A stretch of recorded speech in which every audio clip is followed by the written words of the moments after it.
மாறுவதை புரிந்து கொள்வது. என்ன பிரச்சனை? மாற்றத்தை நாம் புரிந்து கொள்வது இல்லை. உறவுகள் மாறிக்கொண்டே இருக்கும். 5 வயசுல பையன் சொல்லுவான், எங்க அப்பா தான் சூப்பர் அப்பா. 5 வயசு.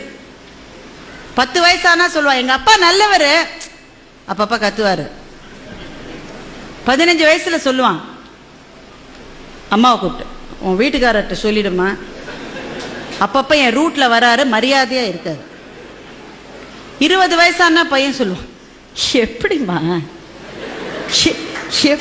இந்த ஆளை போய் நீ கல்யாணம் பண்ணிட்ட? அப்படின்னா பையனுக்கு 20 வயசுன்னு அர்த்தம். 30 வயசானா பையன் சொல்லுவான், சார் நான் எங்க அப்பாவோட பேசுறது இல்லை சார், நான் என்ன செஞ்சாலும் தப்புங்கிறார் சார், அவரோட நான் பேசுறது. அப்படின்னா பையனுக்கு எவ்வளவு வயசு? 30 வயசு. அதே பையனுக்கு 40 வயசு ஆயிடுச்சுன்னா அவனுக்கே அப்ப குழந்தைகள் இருக்கும். அப்ப சொல்லுவான், எங்க அப்பா கத்திக்கிட்டே தான் இருப்பாரு, ஆனா பாவம் நல்லவருன்னா அவனுக்கு 40 வயசு ஆயிடுச்சுன்னு அர்த்தம். அவனுக்கே 50 வயசு ஆயிடுச்சுன்னா சொல்லுவான், அந்த வறுமையிலேயே எங்க அப்பா எங்களை எப்படி வளர்த்தார் தெரியுமா, மை டாடி இஸ் கிரேட்.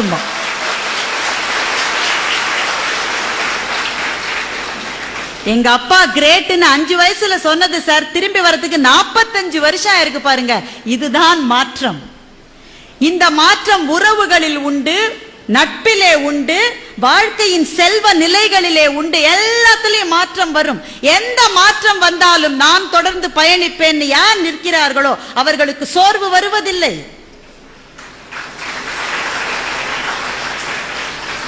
மாற்றங்கள் இருக்கின்றதே, அது நதியிலே கலக்கின்ற கழிவை போல.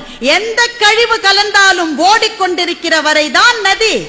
கழிவு கலந்துட்டாங்களேன்னு அது நின்று போச்சுன்னா நாற்றம் பிடித்த குட்டையாகி விடும். அது